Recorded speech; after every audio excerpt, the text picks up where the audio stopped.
Oremos. Querido Pai, mais uma vez suplicamos a Tua direção no estudo da Tua Palavra. Em nome de Jesus. Amém. Amém.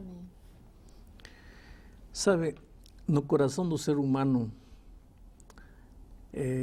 há uma coisa que chama-se curiosidade, especialmente quando se trata de datas. Queremos saber tudo quando. Vamos falar agora dos sinais da volta de Cristo. O ser humano quer saber quando é que Jesus vai voltar a esta terra. E ele vive até inventando datas.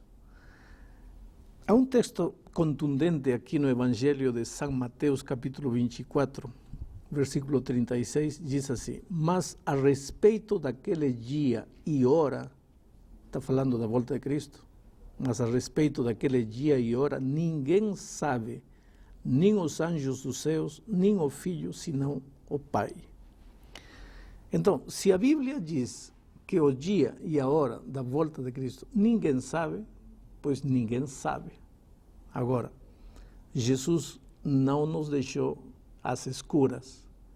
Ele nos deu sinais da volta de Cristo. Então, a gente pode saber mais ou menos o tempo em que a volta de Cristo vai acontecer, a época, mas não o dia e a hora. Falando destes sinais, vejam o que diz Mateus 24, versículo 3. No Monte das Oliveiras achava-se Jesus assentado, quando se aproximaram dele os discípulos, em particular, e lhe pediram: dize-nos quando sucederão estas coisas e que sinal haverá da tua vinda e da consumação do século. E então aí, a partir de aí, o Senhor Jesus apresenta sinais, e ele menciona que nestes dias, ou antes da volta de Cristo, haveriam guerras, rumores de guerras, terremotos, tsunamis, cataclismos, enfim, fome, miséria, exploração do homem pelo homem, tragédias, pestilências, flagelos, etc, etc, etc. Quando vemos tudo o que está acontecendo em nossa volta, evidentemente todos os sinais da volta de Cristo estão se cumprindo. Agora, neste mesmo capítulo 24, a partir do versículo 32, Jesus diz assim: aprendei, pois, a parábola da figueira. Quando já os seus ramos se renovam e as folhas brotam, sabeis que está próximo o verão. Assim também vós, quando virdes todas estas coisas, sabeis que está próximo às portas. Quer dizer que, quando analisamos todos estes sinais do capítulo 24 de São Mateus, não podemos fazer outra coisa senão concluir que estamos nas proximidades da volta de Cristo a esta terra. Mas, pastor, o senhor vai ter que ainda me convencer um pouquinho melhor de que guerras, terremotos, rumores de guerras, que é o texto que o senhor leu para nós, significam que Jesus está próximo. Porque, olha, desde que o mundo é mundo, isso acontece. E com a mesma intensidade com o que está acontecendo hoje. Hoje estão acontecendo tragédias terríveis, enormes, mas sempre aconteceram. Bom, eu não diria com a mesma intensidade. Guerras, conflitos sempre existiram, mas não diria com a mesma intensidade de hoje, porque se você realmente abre hoje os jornais, não há dia que não se fale de conflito internacional, que não se fale de mortes. Não era assim 100 anos atrás. Havia guerras, mas não tanto como hoje. Acontece que esta não é a única, não é o único sinal da vinda de Cristo. É um conglomerado de sinais, é um conjunto de sinais. Por exemplo, se me dizem assim, descreve a Márcia, e eu digo, Márcia tem cabelo curto. Só isso não dá para identificar, entende? Então, só dizer guerras como evidência da volta de Cristo não é suficiente, mas é um conjunto de coisas. Dentro desse conjunto de coisas que o senhor está falando, eu já estou dando uma olhadinha aqui em Mateus capítulo 24, no versículo 14, pastor, fala assim, ó, e será pregado esse evangelho do reino por todo o mundo, para testemunho de todas as nações, então virá o fim. Estava pensando um pouquinho sobre esse texto. Existem várias religiões no mundo, mas as duas principais, o cristianismo e o islamismo. o islamismo nem sempre é fundamentalista, mas existem alguns países que eles não permitem pregação de um evangélico, por exemplo, de um cristão. Como é que funciona isso, então? A Bíblia está colocando que o evangelho vai ser pregado em todo mundo. É literal todo mundo mesmo? Literal todo mundo mesmo. Agora, a pergunta é a seguinte: os estudiosos de crescimento de igreja chamam a isso de janela 1040. É um pedaço do mapa mundi ocupado praticamente pelos países muçulmanos, onde dá a impressão que humanamente o evangelho não tem como entrar. Porque há 4 tipos de países muçulmanos. Países muçulmanos onde, se você deixa de ser muçulmano, você morre. Países muçulmanos onde você pode deixar de ser muçulmano, mas se você entrar numa outra igreja, morre. Países muçulmanos onde você pode deixar de ser muçulmano, pode entrar numa outra igreja, mas te criam uma isolação tão grande, te gelam, que você praticamente morre. E países muçulmanos onde, de alguma maneira, o evangelho pode penetrar. Então, como é que o evangelho vai chegar a esses lugares? Temos que entender uma coisa. A pregação final do evangelho vai ser um milagre. E milagres não se explicam. Como um paralítico, 38 anos paralítico, ouviu a voz de Jesus: levanta-te, toma teu leito e anda. Se levantou e andou. Não há médico do mundo capaz de explicar. Como um cego, com o toque da mão de Cristo, enxergou, não há oftalmologista do mundo capaz de entender. Como um cadáver já em estado de putrefação ressuscitou, como Lázaro, ninguém pode entender. Como o evangelho vai ser pregado a esse mundo onde hoje, humanamente, não tem como penetrar o evangelho, é um milagre. Mas a pregação do evangelho é um sinal, porque nunca como hoje, olha, eu viajo por tantos países do mundo pregando o evangelho, a facilidade que temos hoje para pregar o evangelho, a televisão, o internet, a página escrita, enfim, se nós olharmos 100 anos para trás, somente 100 anos para trás, os pregadores do evangelho tinham dificuldades que hoje nós não temos. Uma coisa é pregar o evangelho. Uma outra coisa é as pessoas, então, se converterem ao cristianismo. A Bíblia está dizendo pregar, na verdade, não significa que todos estarão convertidos ao cristianismo. É isso mesmo? Pode ser que sim, pode ser que não. Se o evangelho pregado por eu, que eu sou um ser humano, por mim, que sou um ser humano, faz maravilhas na vida de muitas pessoas, imagina o evangelho pregado pelos anjos, o evangelho pregado pelo próprio Senhor Jesus Cristo. Não sei.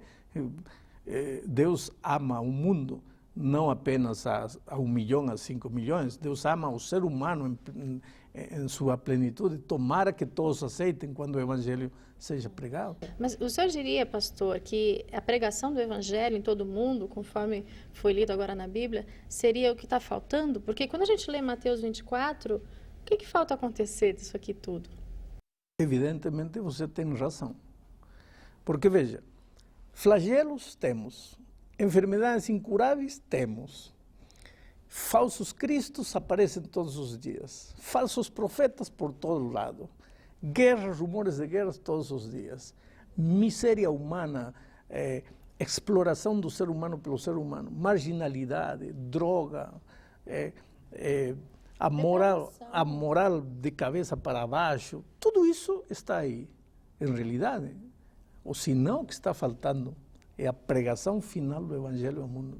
Agora, o senhor colocou uma coisa interessante. Essa questão dos falsos profetas, dos falsos cristos, né, que a gente lê aqui em Mateus 24, tem tanta gente na sua pureza, na sua simplicidade, buscando a verdade, eles podem ser facilmente levados por essas pessoas. Como é que isso vai acontecer? Como é que as pessoas que têm a verdade, de repente, podem apresentá-la para essas pessoas?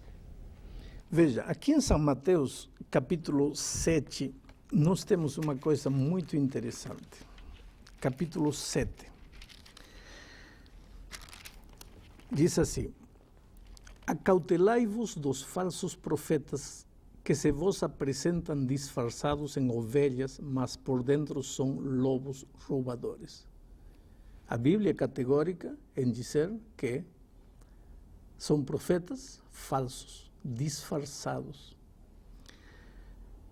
Mas a Bíblia nos ensina como identificá-los. Diz assim, pelos seus frutos os conhecereis. Está no versículo 16.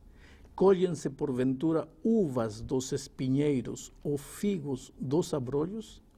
Assim, toda árvore boa produz bons frutos, porém a árvore má produz frutos maus. Quer dizer, que quando alguém se levanta dizendo que é um profeta, a gente precisa observar a vida dessa pessoa. Quais são os frutos? O trabalho dele constrói, destrói.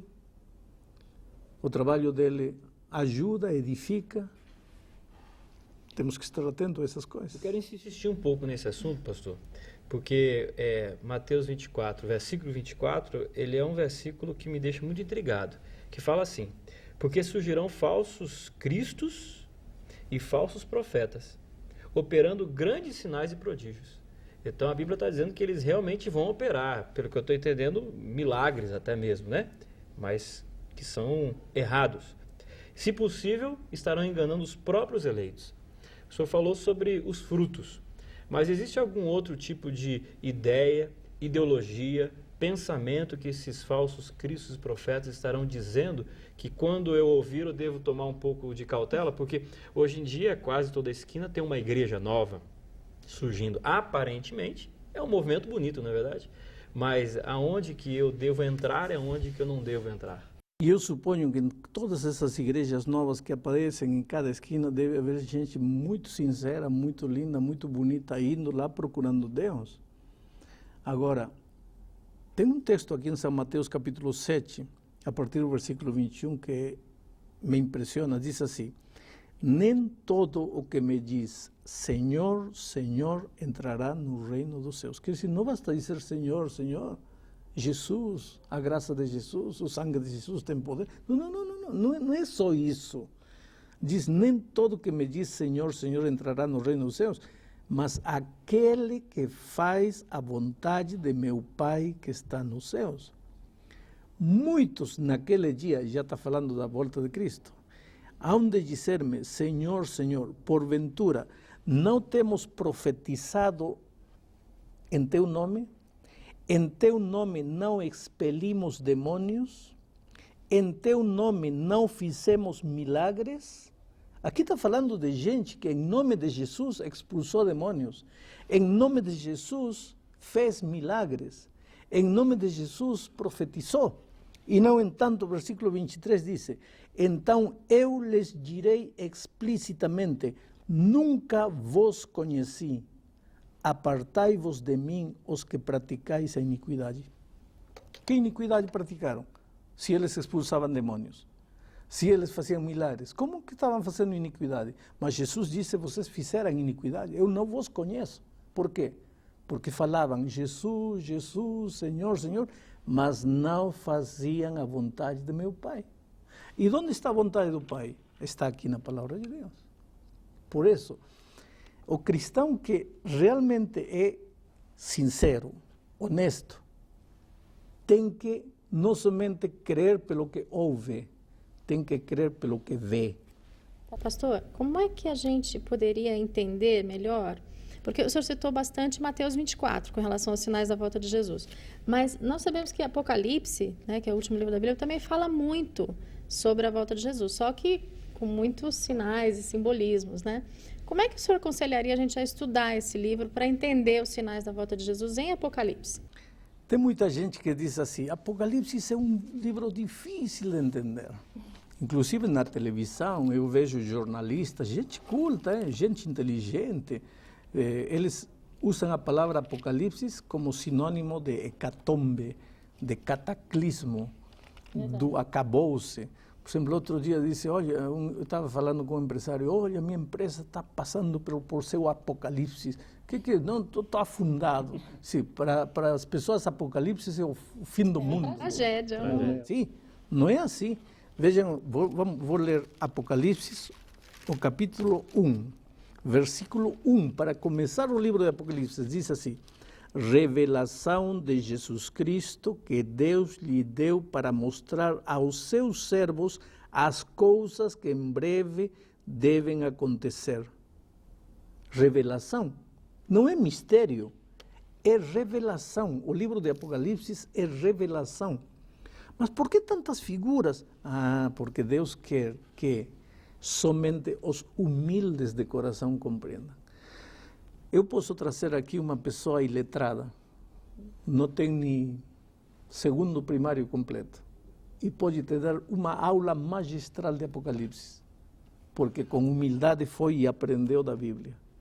E eu posso te trazer aqui um doutor em física quântica que não sabe o que significa Apocalipse, porque não depende de conhecimento humano, depende do conhecimento divino.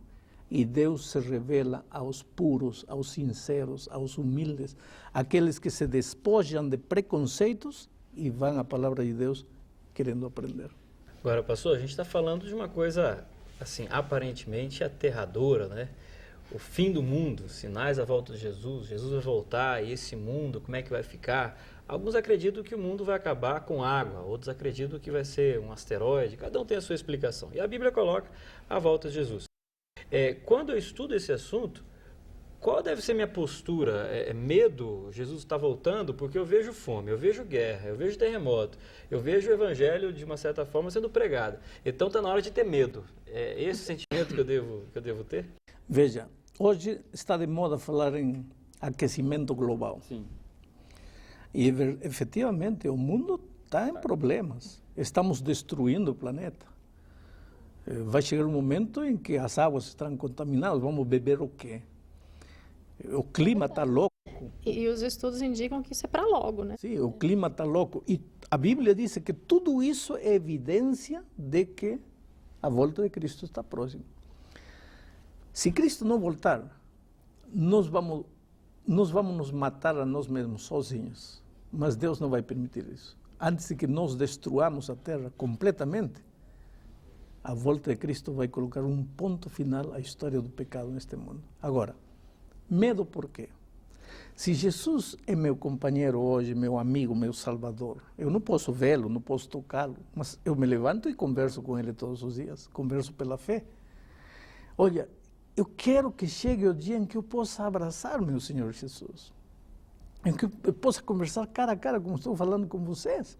Então, para mim, a volta de Cristo não é o fim das coisas, é o começo da verdadeira vida, porque hoje vivemos com dor, temos que ver nossos filhos devorados pela morte, câncer, enfermidade, miséria, tragédia.